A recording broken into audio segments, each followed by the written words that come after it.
Hey guys, sorry for all this. I was just getting ready for bed and I wanted to talk to you guys about something. I've been having a lot of people lately reach out to me because they saw my story about how I struggled with an eating disorder, and I went to treatment, inpatient treatment for 8 weeks, and then I went to therapy for an entire year. I didn't miss a single session. I went weekly and then bi-weekly, and then I went once a month until I felt like I was good on my own. And honestly, a lot of people have to go back and have like checkups, or they just do it long term because people just want somebody to talk to. I was fortunate enough to have my husband, and I would talk to him when I had maybe a hard day or something. So with that being said, I wanted to share with you maybe my top 10 tips to getting through or getting over an eating disorder, getting you into that recovery phase. So one is admit you have a problem. Admit that you're unhappy. Admit that your eating is not normal and your exercise not normal, and talk to somebody that you trust, maybe somebody that you see as a recovered person with an eating disorder, or a therapist or a parent or something. Just let it out and tell somebody. That is a very powerful thing for you, because you're finally admitting that you have a problem and you need help. So you're starting the process, and that's amazing. You should truly feel victorious. And then number 2 is get real with your behaviors. So there for a long time, I struggled with thinking that I was having a lot of good days when I was restricting. So I would lift and do cardio and then barely eat and think, oh, I'm doing good, and do that for a couple days. I'm doing really good, I'm really good. And then I would binge and binge and binge. And it's not even the like indulge meal for some people or the act of binging. It's the mindset that you put yourself through. It is like, so the binge is over, but you kick your ass in your head for the next week and you physically feel terrible. So get real with yourself. The restricting part isn't normal. So try to find normalcy and balance. Number 3, I said invest in specialized help. So like I said to you, get a therapist that specializes in eating disorder. I went to so many therapists before, and they're like, oh, you have a chemical imbalance, you just need some Prozac. No, fuckers, I don't need Prozac. I need you to listen to me and work through this with me. So go to a therapist that specializes in what you need. A lot of times an eating disorder is triggered from something in your past that has nothing to do with eating disorder. Not always. Like my situation was something that happened in childhood, and I had to let go. I had to grieve and let go so that I can move forward. So investing in somebody consistently for at least a year. That's what I think. Maybe 6 months, but most people are at least a year. Number 4, I said eat frequently balanced meals. So something else I figured that I would have my cycle is if I restricted really bad, always, I would end up in a binge. I would end up in a bad mindset.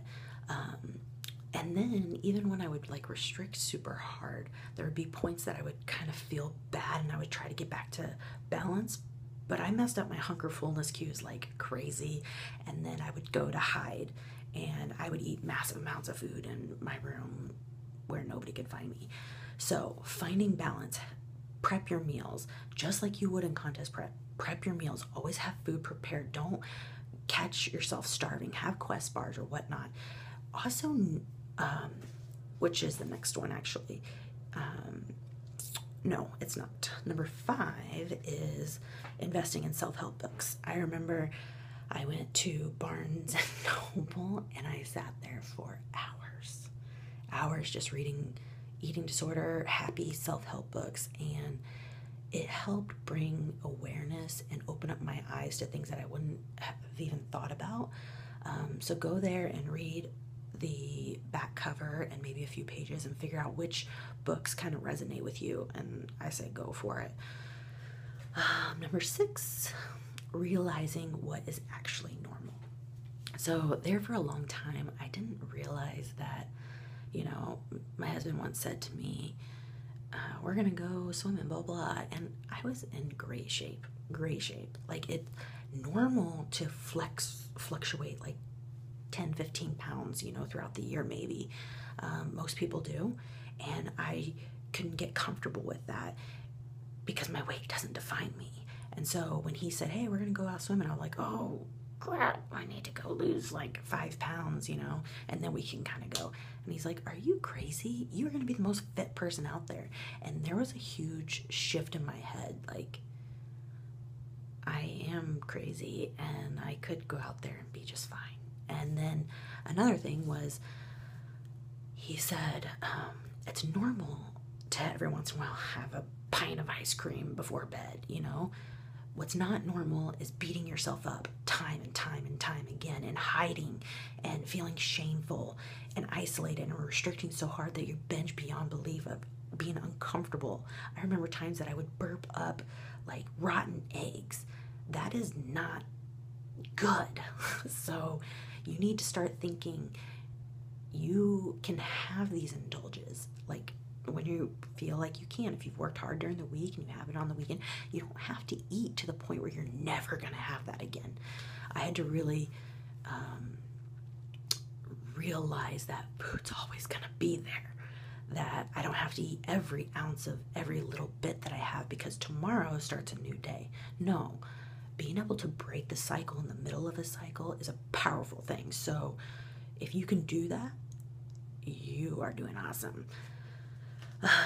Let's see. Number 7, know what your triggers are. So some people it's stress, some people it's being around certain people, some people it's getting on the scale. Just know what your triggers are so that when you have your trigger, you can start the process of the next one being knowing your coping skills, which that can be anything too. Going for a walk, talking to somebody, painting your nails, taking a bath, reading a book, writing, journaling, painting, drawing, whatever. Even exercise to an extent for some people, depending on one phase on the eating disorder that you're struggling with. So know your triggers, and then when the triggers happen, know your coping skills so that you can get through that.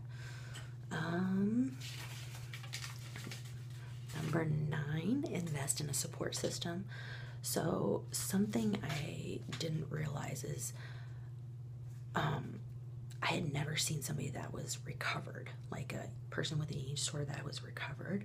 And so if you can invest in somebody that is recovered, that you can actually reach out to, that's what gave me hope. Like when I had my eating disorder, I was secretive about it because I thought I had had it for so long, since I was like 8, that I felt like it was me. It was my instinct. Like I was nonstop thinking about food and weight and scales and like beating myself up. Like my whole day, you know what? You can't live life when your whole brain is full of nothing but thinking about food and weight and beating yourself up. You stop living life. So look at somebody that is recovered and happy and living life, so that can give you an ounce of hope, because it's not your instincts. It's not who you are. You can break through it, and you can have recovery, just like I am. And I'm back at competing, and I'm still able to love myself in the body and through the process. So invest in a support system, like friends, family, but also know, because people with eating disorder can be very manipulative. I knew that I could talk to certain people in certain ways to get them to tell me what I wanted to hear, to reinforce my eating disorder behaviors. So don't be tricky and talk to like a trainer about wanting to lose weight, and then they reinforce you to work out or exercise or whatnot, or contest prep. For a lot of people, if you're not in the recovery phase, that can actually just say that it's okay for you to have eating disorder behaviors because you're on the restrictive side. So don't manipulate people, and know who you need to talk to that's going to get real with you. And let's see, number 10. This is the one tip that gets me through any hard day, any potential binge temptation, or whatnot, or restricting, or if I have negative self-talk every once in a while, what would I want my daughter to feel? What would I want her to do? How would I want her to act? And then that's what I should be doing. So if you don't have kids, ask yourself the same question about somebody you love. Would you want them suffering? Would you want them having these eating disorder behaviors and negative self-talk and beating themselves up? No, you wouldn't. So why are you doing that to yourself? Because you are worthy of love, they're worthy of love, and you're gonna get through this. So my tips, we'll go through these real fast. 1, admitting that you have a problem. 2, getting real with your behaviors and the mind games. 3, invest in consistent help, such as a specialized therapist. 4, eat frequent balanced meals. Don't catch yourself being too hungry, because that can be a trigger. 5, self-help books. 6, realize what's actually normal and what you think is normal. 7, know your triggers. 8, know your coping skills. 9, invest in a support system. Mine was therapy and my spouse. Of course, my mom and other people too, but I was able to manipulate my mom to say whatever I wanted her to say. Terrible to say that, but it was true. And then again, 10, ask yourself that question. Would you want the person you love going through what you're going through? All right, I hope this helps.